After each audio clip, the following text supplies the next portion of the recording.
ഇനി യേശുക്രിസ്തുവിന്റെ വേറൊരു വിശേഷത, ഈ ഭൂമിയിൽ താന് 33 വർഷം തൻ്റെ ആ മഹിമയുള്ള ജീവിതമായിരുന്നു. ആ ജീവിച്ചപ്പോഴെല്ലാം പൂർണ്ണ മനുഷ്യനും പൂർണ്ണ ദൈവമാണ് തെളിയിച്ചാ പോയത്. അല്ലാതെ ചത്ത് കഴിഞ്ഞാച്ചല്ല ദൈവമായത്, ജീവിച്ചിരുന്നപ്പോഴേ ദൈവമാണ് തെളിയിച്ചു. ഇപ്പം എല്ലാം ദൈവം കളിക്കുന്നവരുണ്ട്, ആണും പെണ്ണും എല്ലാം ദൈവം കളിക്കുക. ചത്ത് കഴിയുമ്പോഴാണ് ജലത്തെ ദൈവമാക്കുന്നത്. ചിലതിപ്പം ജീവിച്ചിരിക്കുമ്പോഴും ദൈവം കളിക്കുന്നുണ്ട്. പെണ്ണുങ്ങൾ വരെ ദൈവം കളിക്കുന്നത്. അതെ, നമ്മുടെ വിഷയം അതല്ല. കാരണം പറയാറുന്ന നാളെയൊക്കെ യോഗം ഉള്ളത് കൊണ്ടാണ്.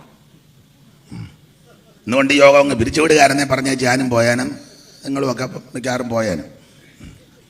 1-2 തെളിവ് തരാം. ഈ സാക്ഷിക്കാരെന്ന് പറയുന്നൊരു ഗ്രൂപ്പുണ്ട്. ഞങ്ങളുടെ അവിടെ ഉണ്ട്, ഇവിടെ ഉണ്ടോ പുത്തൂരുണ്ടെന്ന് അറിയത്തില്ല. സാക്ഷിക്കാർ അത്ര തെളിക്കണ്ട. സാക്ഷിക്കാർ അപ്പം അവർ പറയുന്ന യേശു ദൈവം അല്ലെന്നാ. ഏതെങ്കിലും സാക്ഷി ഇതിനകത്തുണ്ടെങ്കിൽ സാക്ഷിക്ക് 1-2 വാക്യം തരാം. അമേരിക്കയായിരിക്കും അതിനിടെ സാക്ഷി.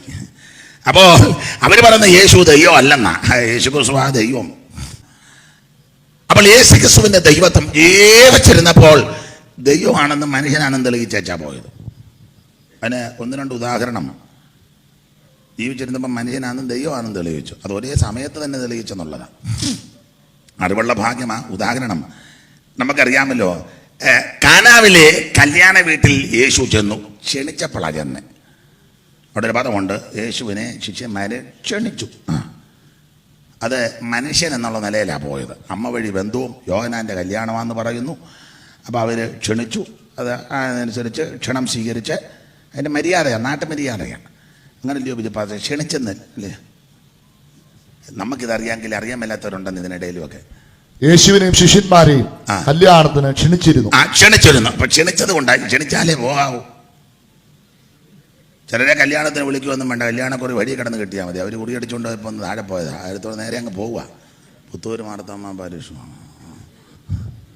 അങ്ങ് പോവുക. പിന്നെ ചിലർ കല്യാണത്തിന് വിളിക്കുമ്പോൾ അവരുടെ മര്യാദ അനുസരിച്ച് വിളിക്കും. എല്ലാവരും വരണമെന്ന്. ഉടനെ ഒരു ഓട്ടം നിറച്ചങ്ങ് പോവാന്നോ, അങ്ങ് പോവുക. ഈ വകതിരിവില്ലാത്തൊക്കെ ഒത്തിരി ഉണ്ട്. വിളിച്ചവർ കിടന്ന പരക്കം പായ ഓടിച്ചോടത്തിന് ചുറ്റും. ഏതായാലും യേശു എല്ലാത്തിനും മാതൃക ക്രിസ്തുവാണ്. യേശുവിനെ ശിഷ്യന്മാരെ ക്ഷണിച്ചു. കർത്താവോട് ചെന്നു. അത് മനുഷ്യനെ നിലയിൽ ചെന്നതാണ്. ഇനി ആ ഭാഗം നിങ്ങൾക്കറിയാം എന്നേക്കാൾ നന്നായിട്ട്. പക്ഷേ കല്യാണത്തിന് അല്പം പ്രശ്നമുണ്ടായി.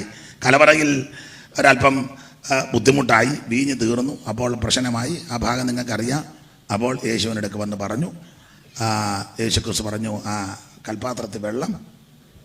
അപ്പോൾ വെള്ളം കോരി നിറച്ച് കോരി കൊടുക്കാൻ പറഞ്ഞു. അത് വീഞ്ഞാക്കി. അത് ദൈവമാണ് തെളിയിച്ചതാണ്. മനുഷ്യനായതുകൊണ്ട് കല്യാണ വീട്ടിൽ ചെന്നു. അവരോട് സഹകരിച്ചു. ദൈവമാണ് തെളിയിച്ചു. പച്ചവെള്ളത്തെ വീഞ്ഞാക്കി.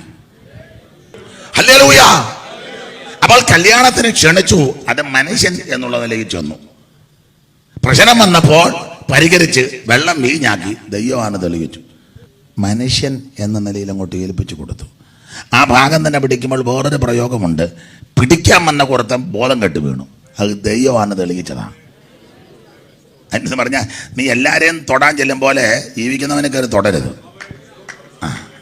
അവിടെ ഇവിടെ ഉപദേശമാരെ നീ തോണ്ടി ബൈബിള് കത്തിച്ചു, ടൂലൈറ്റ് അടിച്ചൊടിച്ചു, ബൈബിളിൻ്റെ 1-2 ഭാഗം കീറിക്കളഞ്ഞു, ഉപദേശിയുടെ താടിക്കൊരു തേമ്പ് തേമ്പി, ഉപദേശി സ്തോത്രം പറഞ്ഞു പോയി. അങ്ങനെ എല്ലാവരും കയറി നീ തോണ്ടരുത്. ഇപ്പം പിന്നെ ആരാണ്ടൊക്കെ തിരിച്ചടിക്കുന്നതൊക്കെ കേൾക്കുന്നു. പിന്നെ മേല് നോക്കുമ്പോൾ പിന്നെ തല്ലിയല്ലേ.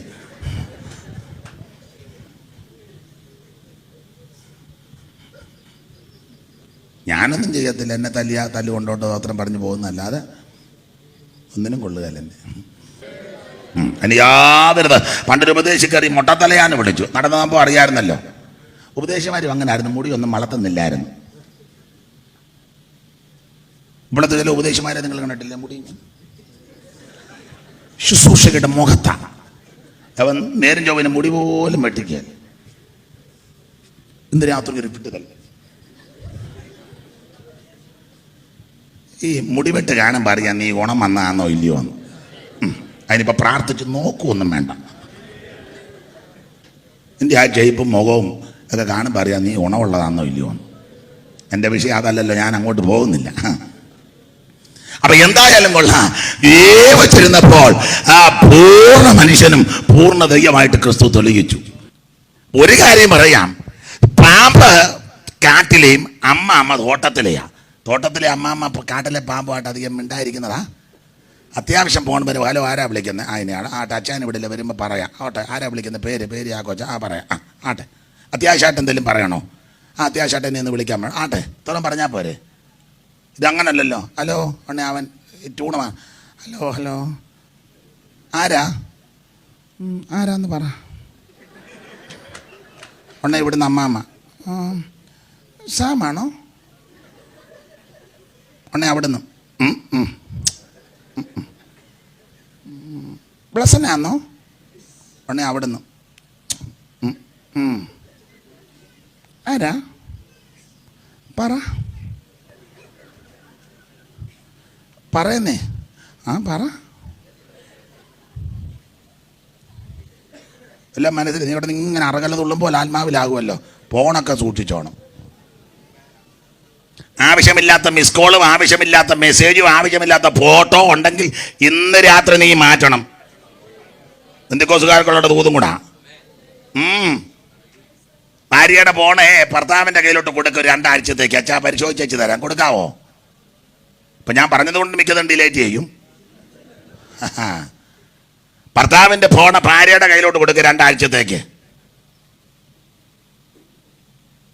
ചിലർ കൊടുക്കും. എല്ലാവരും കൂടെ കൊടുത്താൽ കുടുംബക്കോടതി 10-12 കൂടെ വരണം പുത്തൂര്. വിശ്വാസിയുടെ ഫോണേ ഉപദേശിയുടെ കയ്യിലോട്ടൊന്ന് കൊടുക്ക്.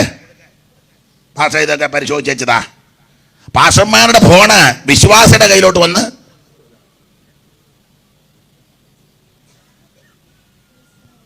എനിക്ക് ഒരു വാക്യം ഓർമ്മ വരുന്നു. അനന്തര സ്വർഗത്തിൽ 1/2 മണിക്കൂർ നീ കർക്കശമായി വേർപാട് പാലിക്കണം. ഞാനത് പ്രസംഗിക്കുന്നില്ല, സമയമില്ലാത്തതുകൊണ്ടാണ്. വാട്ടം, ചുളുക്കം, കറ, മാലിന്യമൊന്നുമില്ലാത്ത ശുഭ്രമായി നിൽക്കുന്ന തിരുസഭയെ ചേർക്കാൻ യേശു വീണ്ടും വരും. മരിച്ചു പോകരുത്. ചാകാത്ത പുഴുവും കെടാത്ത തീയുമുള്ള നരകൊണ്ട് നരകത്തിൽ പോകരുത്, സ്വർഗത്തിൽ പോകണം. അതിനുള്ള ഉപദേശം ആ പ്രാരംഭമായിട്ട് ചെറിയ തോതിൽ പറഞ്ഞത്. 1 രക്ഷിക്കപ്പെടണം, 2 വെള്ളത്തിൽ മുങ്ങി സ്നാനപ്പെടണം, 3 പരിശുദ്ധാത്മ നിറവിനെ പ്രാപിച്ച് ആരാധിക്കണം, 4 വേർപാട് പാലിക്കണം.